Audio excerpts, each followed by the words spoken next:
Well, it's Groundhog Day again.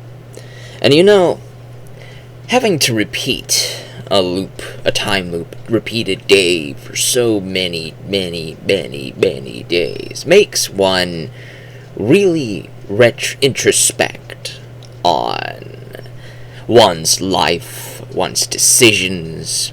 It really forces you to put yourself into perspection on the various places you've been, the various decisions you've made, even during the time loop. You will be making quite a bit of them. And of course, learning skills. Would being trapped in a Groundhog Day help people? Many people stuck in their lives at certain places at any stage in their lives. If they're stuck, if they're going through an existential crisis, would a Groundhog Day loop help them? What day would be a good day to loop for them to truly understand their perspective in life and what they need to do to fix their perspective in life and try to reevaluate themselves. And of course, you also have to ask yourself, should anything or anyone interfere in somebody's life to force them to get into this type of introspection, to try to get some perspective on their lives and put themselves on a different path? It's like, what higher powers right did that higher power have to put poor Bill Murray into this Groundhog Day time loop? He certainly got better for it, but he had to repeat many Groundhog Days before he was able to get it right. And he spent many of those days trying to make the perfect day to get the girl. He basically became a mind reader, learning every single possible facet of her life over the course of many repeated Groundhog Days. He stored that into his memory for the next day, the next Groundhog Day, the next repeated day, so that he could try it again. It very much feels like a video game. It very much does. Like say you're playing an old-fashioned video game, like an 80s video game, or an early 90s platformer. The 2D kind, the terrible kind, the garbage kind that I absolutely hate. They're good games. I'm gonna fully admit it. The 2D games are fine. It's just I hate them. Like the Castlevania 2, for example, or Super Mario, for example, or maybe Siobhan Action 2. Siobhan Action 2. Let's say for Siobhan Action 2, every time you die, you learn what killed you, and so you know to avoid it. But then literally half a second later, on the very next screen, you die again. Something else happens to kill you, but then you learn both of them, and you have to commit every single obstacle, every single torment, every single thing coming against you. You have to commit it to memory.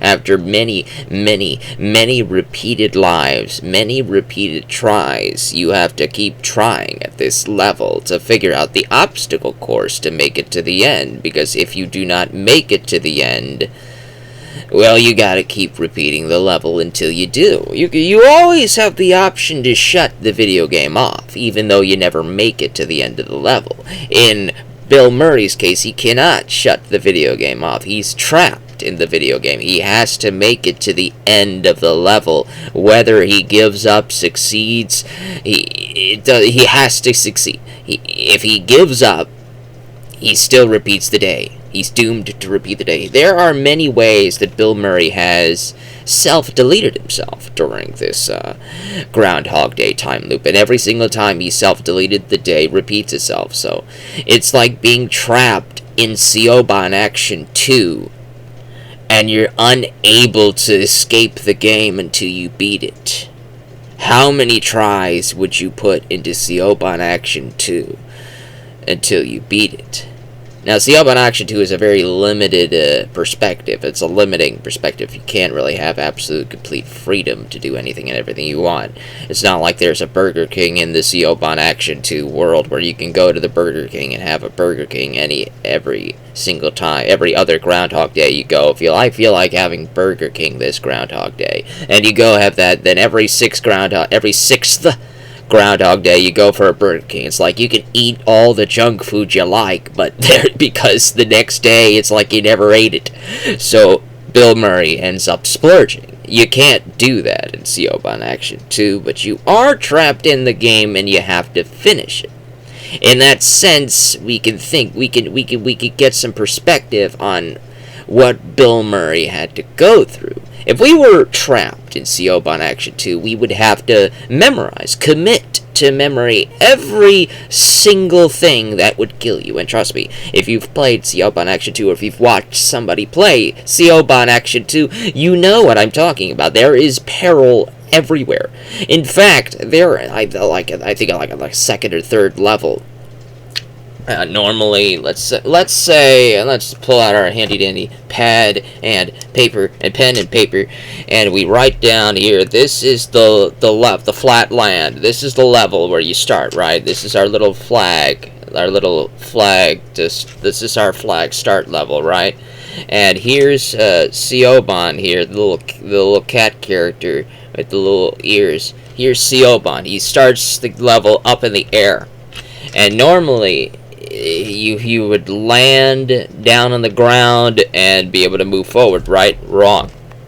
Well, because this is one of the first traps. You start in the air, and if you do not move, you fall through the floor and die. The floor, it's there. You can physically see it, but it's not physical. You'll fall right through it and die. Right? That's your first thing that you have to memorize. So you start the level here, and you have to learn to maneuver a little bit over to this way to land physically on the ground, on solid ground, because over here is invisible. It's not invisible, but it's not physical. It's not solid. That's it. The ground isn't solid. You fall right through it. So you turn it around there for your little perspective there, right? And so we have that, right, being one of the very first torments, is that if you do nothing, you still have to repeat the level. You do nothing, you fall through and die, and you have to repeat the level. So you have to actually do something to continue the day. If you do nothing, you'll repeat the level anyways. That's much like the Groundhog Day problem, is that you have to continue repeating the day. Even if you do nothing that day, you're going to repeat the day. You have to figure out what you're trapped in this Groundhog Day for, what you have to learn, what you have to figure out, and it took Bill Murray a very, very long time. I wonder how many skills Bill Murray accumulated, how many languages he learned, how many instruments he learned how to play, how many books he's read, how many movies he's watched. I wonder about these things. I do. And eventually, at the end of the friggin' day, when he finally gets the girl, when you finally beat Seoban Action 2, you have accumulated years and years and years and years and years and years and years worth of experience in the span of a single day. And then finally, February 3rd happens. It's an experience, and you wonder, should we put people through this if there is some sort of existential crisis that they need to figure out? I would probably say no. I'd probably say no. As much as I'd like to have a sort of strange little wacky Groundhog Day time loop where I could actually learn tons of skills in the span of a single day, even though it feels like 10,000 years has passed for me, it might be a little bit more of a torture than a helpful aid for existential problems. Because maybe after that 10,000 year time loop, I figure things out and I get out of the time loop, but I still suffered for 9,999 of those years to figure out well, I probably wouldn't have suffered. There's quite a few things I could have enjoyed, but it's still not helpful when you don't know what you're supposed to do. Bill Murray didn't know what he was supposed to do, And he eventually figured it out. It's a very fun movie. Groundhog Day is a movie I love to pieces. I love this movie to pieces. It is funny, it is emotional, it is everything I enjoy in a movie format. It's something that you could watch every Groundhog Day and still have something new to say. That's why I keep talking about Groundhog Day every Groundhog Day.